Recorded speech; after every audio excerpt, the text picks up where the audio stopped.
Ça, c'est moi, qui vient de se rendre compte au montage que le micro-cravate que je viens d'acheter ne fonctionne pas.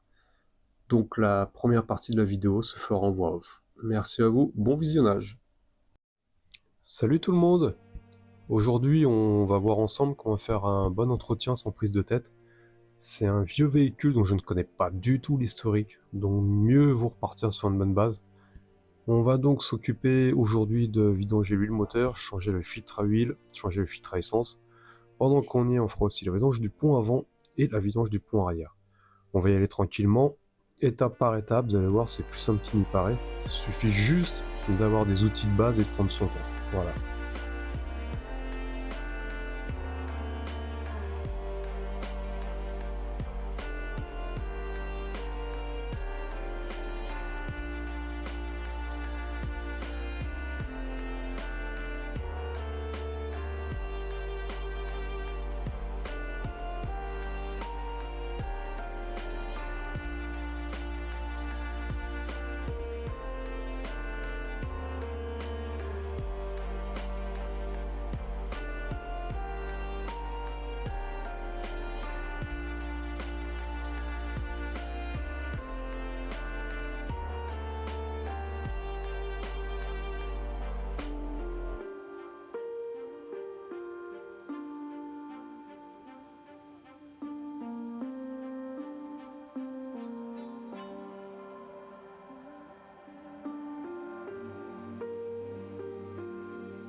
Vidange huile moteur c'est fait, filtre à huile c'est fait, et bien maintenant on peut passer au filtre à essence.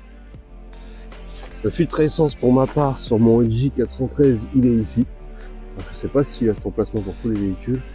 En tout cas moi il est là, je pensais qu'il était dans le compartiment moteur mais non.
Hop, filtre à essence, ça c'est fait. Maintenant vidange de pont avant et vidange de pont arrière. Bon alors maintenant on va s'attaquer à la vidange de pont avant. Alors avant toute chose, avant de faire la vidange, assurez-vous que le bouchon de remplissage ne soit pas grippé. Dans mon cas, il n'était pas trop grippé mais j'ai dû le chauffer. Par contre, le bouchon de vidange qui est situé derrière, c'est un carré, le carré a foiré qui lui était complètement grippé. J'ai dû le chauffer à mort au chalumeau pour pouvoir essayer de le dégripper, donc les deux sont dégrippés. Hop, je réchauffe un peu, il fait super froid.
Je vous montre un peu l'ancien boulon qui était censé être carré, qui en forçant s'est transformé en triangle, en rectangle.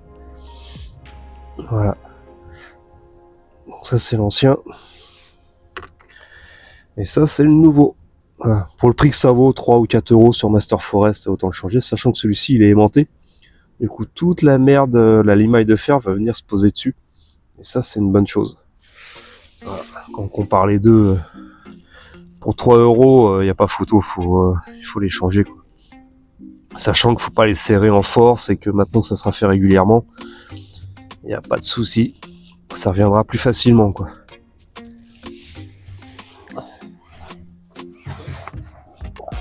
Coule encore un peu. Ça va, le plus gros est parti.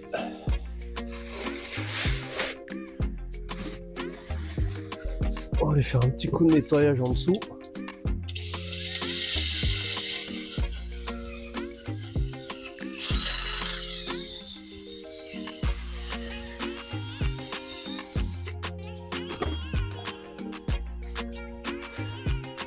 Et on va monter le nouveau.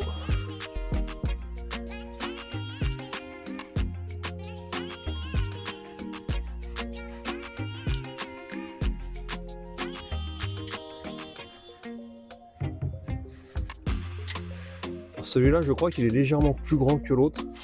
Il ne faut pas le serrer à fond non plus, j'ai l'impression. Il va dépasser forcément. Parce que le pas de vis, c'est plus grand.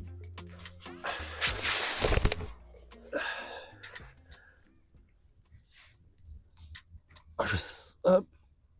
Ouais, je pense que c'est assez serré, ça coulera plus. Et si ça fuit, on serre un quart de tour, mais voilà, faut pas trop serrer. Voilà, ça c'est fait. Alors, en huile de boîte, enfin huile de pont, huile de boîte, enfin l'huile de pont, on m'a conseillé la 75W80 et la GL4. Je sais pas ce que c'est, mais on m'a conseillé GL4. Donc j'ai acheté les 2 bidons sur Amazon pour une vingtaine d'euros, je crois. Sachant qu'il y a à peu près 1 litre par pont. Et je n'ai pas de seringue de remplissage. J'avais ça qu'on m'a fourni. Bon, ça va être un peu plus long, mais je vais le remplir avec ça. Bon, qu'est-ce que ça donne avec ça?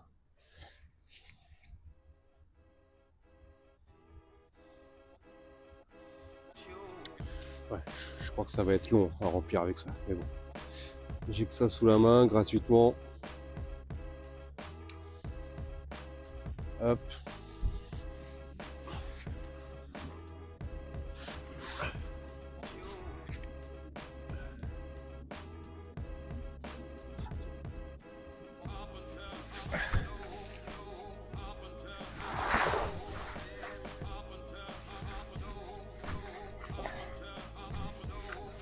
Ah, ça pue, c'est une infection. Horrible.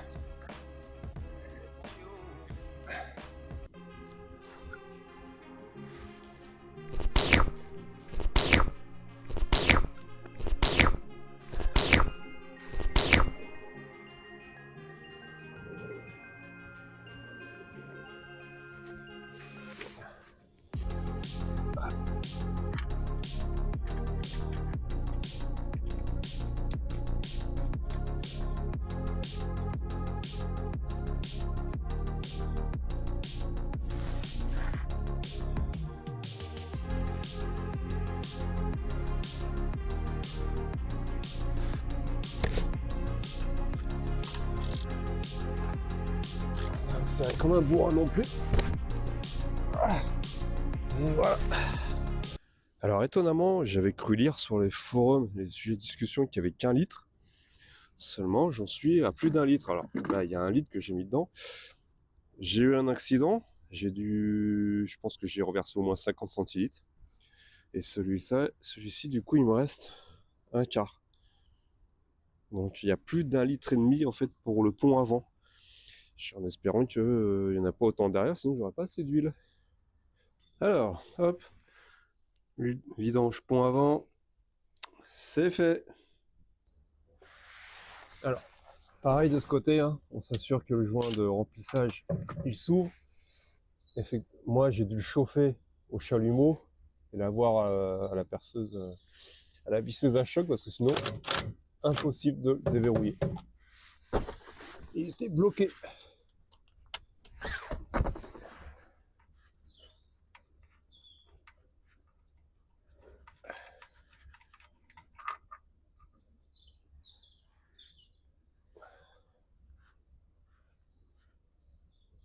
Là il en manque un peu plus. Donc lui.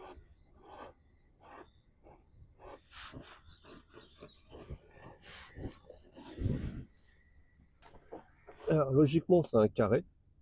Ah, toi t'es tombé ma pauvre, désolé. T'étais où toi? Et là, le carré s'est tellement déformé que ma vis. Donc la laine elle passe nickel. Oh, putain.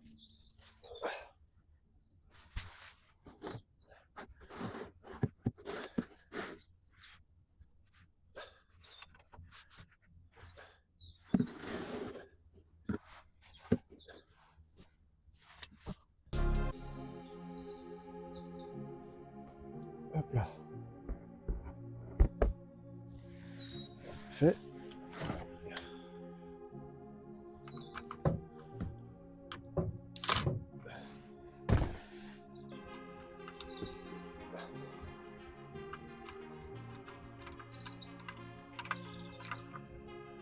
Et voilà.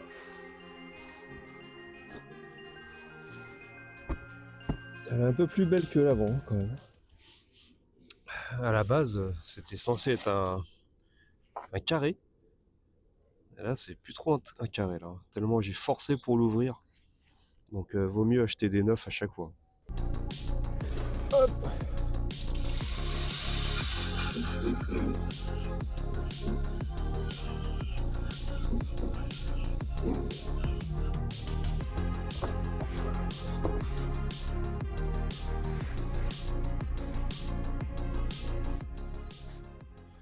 Du coup, le nouveau, l'ancien, qui lui n'est même plus carré quoi, c'est incroyable.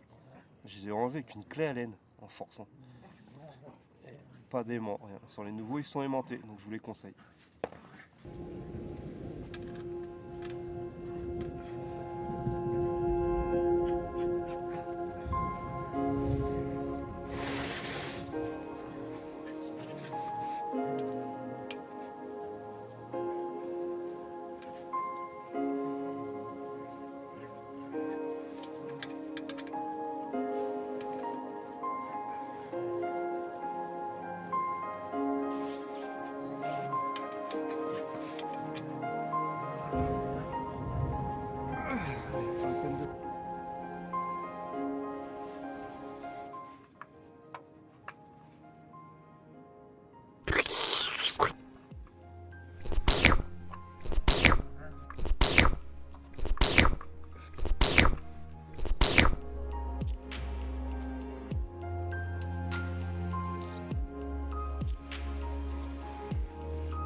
Et hop, vidange de pont, arrière, c'est fait. Vraiment, hein, quand vous achetez ce genre de véhicule, si vous avez aucun historique dessus, comme celui-là par exemple, je vous conseille de faire vraiment la vidange de pont, vidange de boîte, vidange moteur. En soi, c'est pas très dur, sauf quand c'est rouillé. Là, c'est plus compliqué comme c'était sur celui-là.